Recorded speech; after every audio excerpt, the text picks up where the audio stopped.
Take it there? Who gon' take it there? Who gon' take it there? Who gon' take it there? Electricity, electricity, electricity, electricity. You know what's in the air. You know what's in the air. You know what's in the air. You know what's in the air. It's possibility. It's possibility. It's possibility. It's possibility. So Hasan Piker has been banned from Twitch.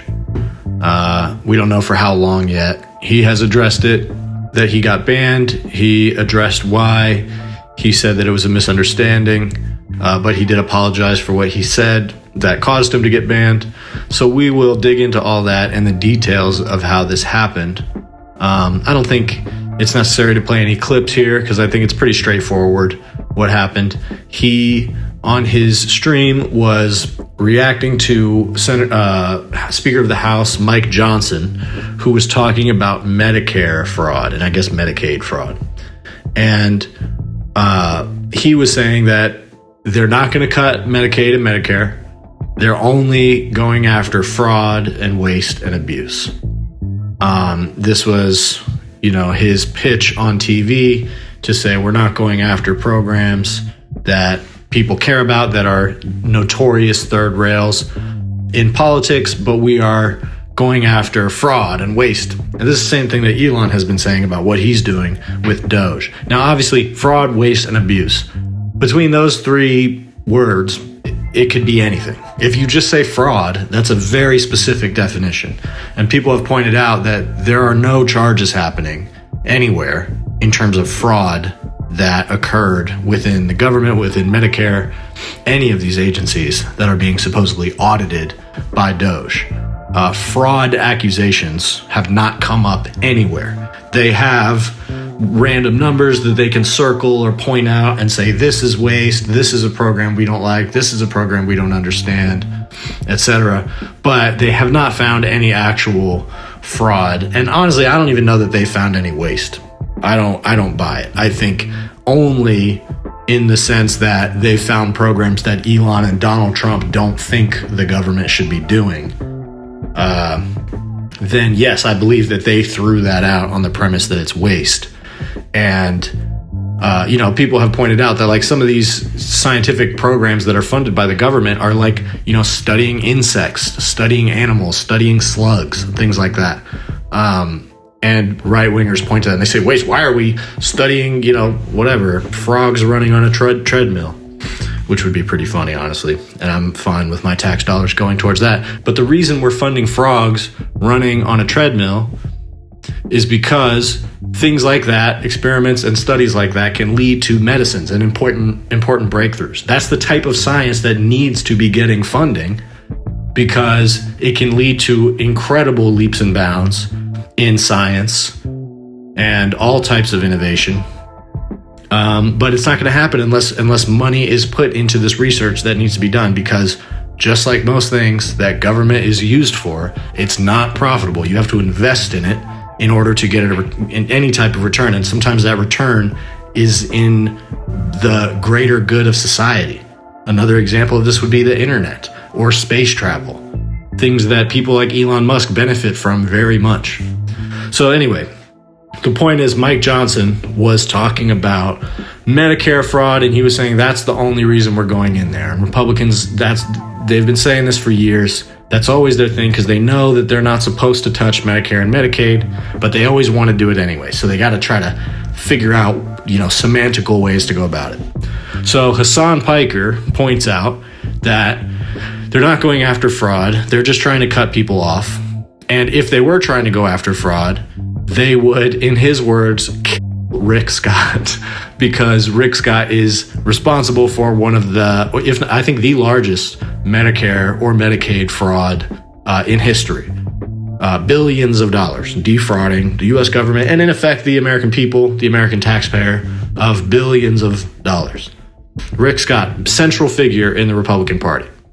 So to take the violent words out of what Hasan said, the point he's making is that you have made a central figure in the Republican Party out of Rick Scott. He has faced no consequences for this enormous fraud.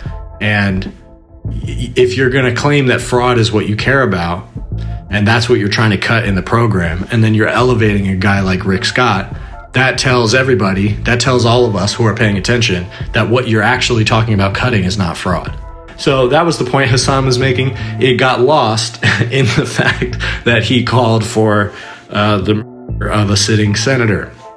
So he appears to have gotten banned for that. Now what happened is Libs of TikTok, a Twitter account, and I think they were originally on TikTok, they picked up on this story. It's a woman named Chaya Rachik, something like that.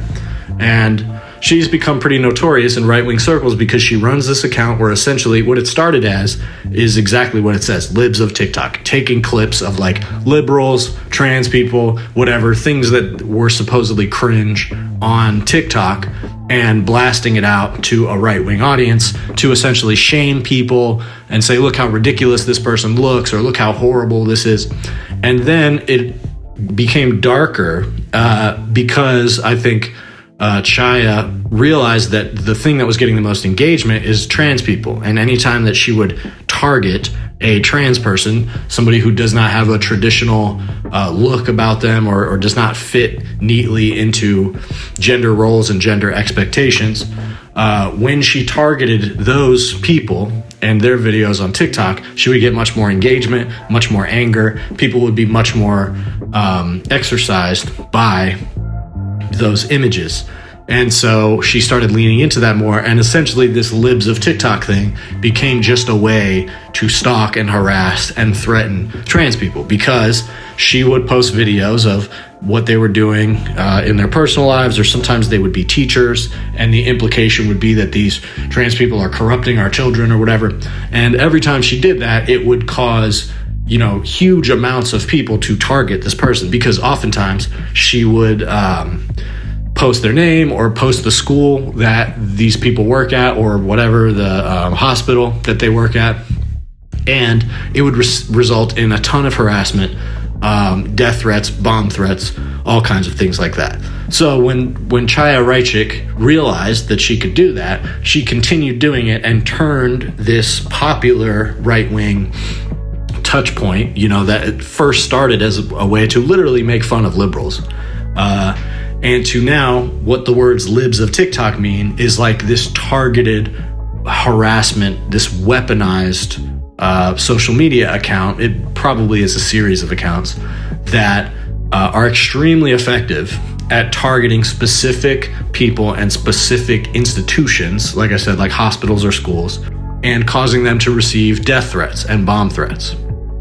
And so she has been at this for years at this point, and it has become one of genuinely the most effective organizing vehicles that exists on the right, because it's this huge online account, and usually not only does it point out very specific targets, but it does it in a way that the right wing, this broad and radicalized right wing audience that she's reaching, has ways that they can specifically target these people remotely from where they're at. So they can call in bomb threats, or they can, tweet about it. Or in the case of Hasan Piker, if Chaya Raichik posts this clip of Hasan Piker saying this thing about Rick Scott, she can blast it to their audience, and then that audience can engage in a sustained campaign to get Hasan kicked off of Twitch. So that seems to be what happened. Chaya Raichik, I believe, posted this video about Hasan on the 28th, and if I'm correct, he was banned today on the 3rd. So I guess that would be yesterday.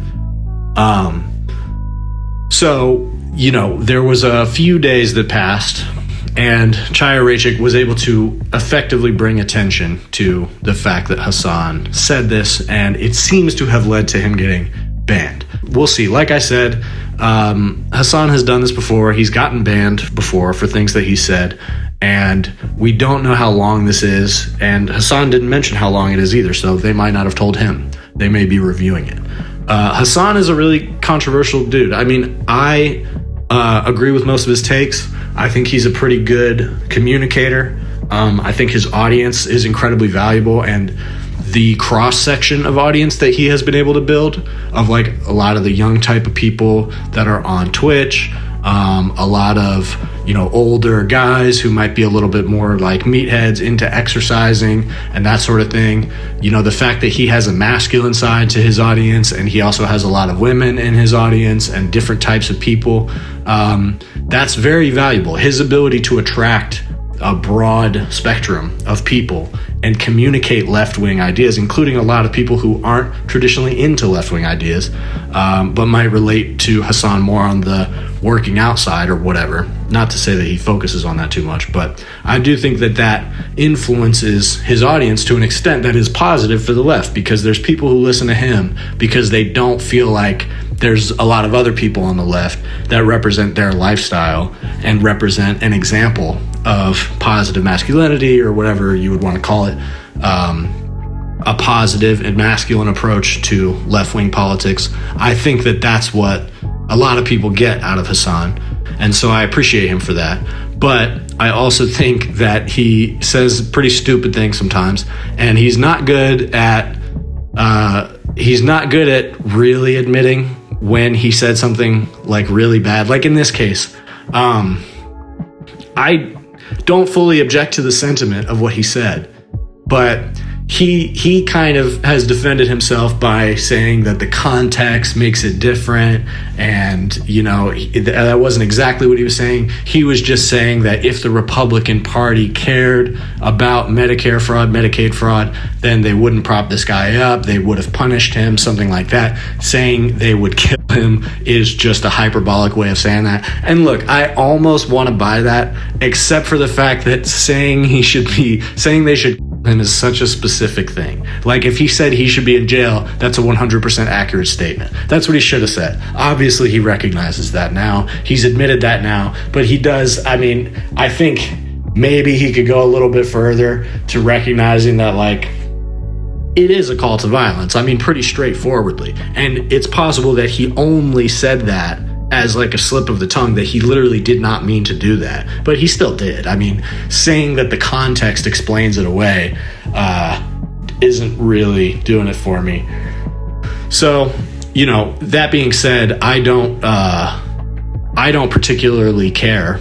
But I think that we got to be careful with these kind of things, because it's tempting to say the type of thing that he said. It's tempting in the era of Luigi Mangione to really go for it in reference to that murder. I mean, if you look at some of the things Bill Burr has said, I mean, that's pretty open call to violence as well. So, for lack of a better phrase, or lack of a better way of putting it, there's an appetite for that at the moment, both for listeners and for commentators. But you got to be careful. One thing Tim Pool, who I am not a fan of, and I think that he is a net negative on every single communications platform that he's distributed on, and just the culture in general. I think Tim Pool's an idiot. He's a bad guy. I haven't really covered him much on this podcast, mostly because I really can't stand listening to him. I don't like listening to most right-wingers at all, if any of them. Like, there's some that are more tolerable than others, but I have to listen to a decent amount of their commentary in order to comment on it. But he is one of the worst. Tim Pool is one of the most annoying, and just everything about him is irritating. The fact that he exists is very irritating. The fact that he has a big platform is extremely irritating, because he's extremely stupid. But he knows the rules. He knows the guidelines, the community guidelines of, I guess, YouTube is his main platform. And he does not, fuck with that. And there's multiple examples of him quickly ending his stream because somebody that he brought on did the same thing. They did some kind of casual call for violence in being so emotional about something. That's a right-wing program, so obviously it's directed at trans people or whatever, Hunter Biden or some shit. But Tim Pool knows, he'll cut his stream right away. And he knows where that line is, and he toes it, and he makes sure that his guests toe it, even though sometimes he has guests on that like to say violent and dangerous things.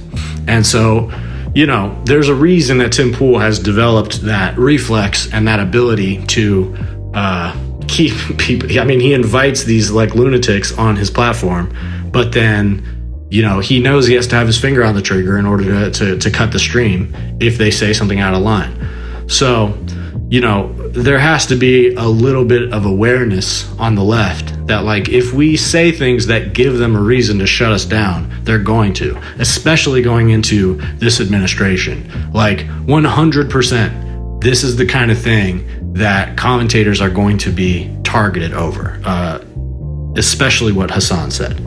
And so I don't think Hasan cares about that. And one thing that I really respect about Hasan, and that I think we all need to exemplify a little bit, is like he does have pretty high levels of don't give a fuck. And we have to have high levels of don't give a fuck, because it's too much feedback. There's too many opinions, and there's too many entities out there that will try to shape what you have to say.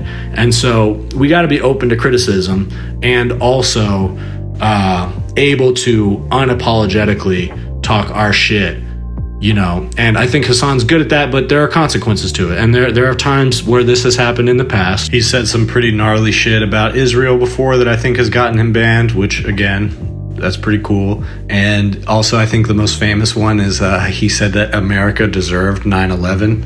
I don't know if that was just a clip that he got canceled for, or if he got banned for it, but either way, that's definitely something I've heard multiple people bring up. And so, I mean, in short, Hasan's pretty cool. He says pretty cool things from time to time, and, you know, that's the sort of thing that gets you in trouble. So we have to be careful. We have to protect our fucking platforms right now. Like, it's huge right now to not say shit that is going to get us labeled as terrorists, because 100% they are going to come after you so fast if you give them a reason to. And it's something I've got to be careful about myself, because I get tempted to say edgy shit because it's fun and because it's honest. But, you know, we have to be smart about what we say. And we also got to recognize that, like, these people like Chaya Raichik, and even what Hasan did, you know, this is kind of to the extent that the quote culture war is real at all, that's really what it is it's like, you know, big accounts online that have large reach that can broadcast information to lots of people at various levels of outrage in its reception. You know what I mean? And left-wing people have this, and right-wing people have this. The right-wing networks have become incredibly powerful, like Libs of TikTok, or even a smaller platform like Steve Bannon's platform, or just the various right-wingers like Matt Walsh says like crazy psycho shit all the time. And, you know, this is, so when Hasan says that, and obviously nobody's gonna fucking go and murk Rick Scott. That's like almost certainly not gonna happen. And Hasan Piker was not trying to encourage people to do that. That's petty. It doesn't make any sense. He was making a point. But in making a statement like that, Chaya Raichik, however the fuck you say her name, she latched onto it and then told her people to target Hasan over it. So when you wade into certain waters like that, those are people like Libs of TikTok is all of a sudden who you're sort of in the same arena as. And frankly, I think we need more competitive platforms to like what Libs of TikTok is doing. I don't want people to threaten to bomb hospitals and shit, but, you know, we need a way to direct targeted outrage in ways that are extremely effective, to the point where people are afraid of being featured on that platform because it comes with consequences. That is the type of organizing vehicles that we need, and we don't have to call for violence to do it. So we have to be smart, and we've got to be really like thoughtful about what it is that we're trying to accomplish with the engagement that we're encouraging, and be really, really targeted about that, so that we can beat some of these psychos and not give them ammo to come after us with. Because with people like Kash Patel running the FBI and everything else that Trump is going to do in the intelligence community, I mean, they are going to be coming after people in America on the left who have platforms. And so we got to move smart. If you like this video, please like and subscribe. And if you really want to support, consider becoming a member. That's the best way to support the channel. I'm going to be posting all kinds of exclusive content there, like book reviews, movie reviews, songs, beats. If you like the beats that play in the back of these podcasts, all that's going to be posted there and more. If you have certain kinds of content that you'd like to see exclusively, let me know and we'll figure some things out.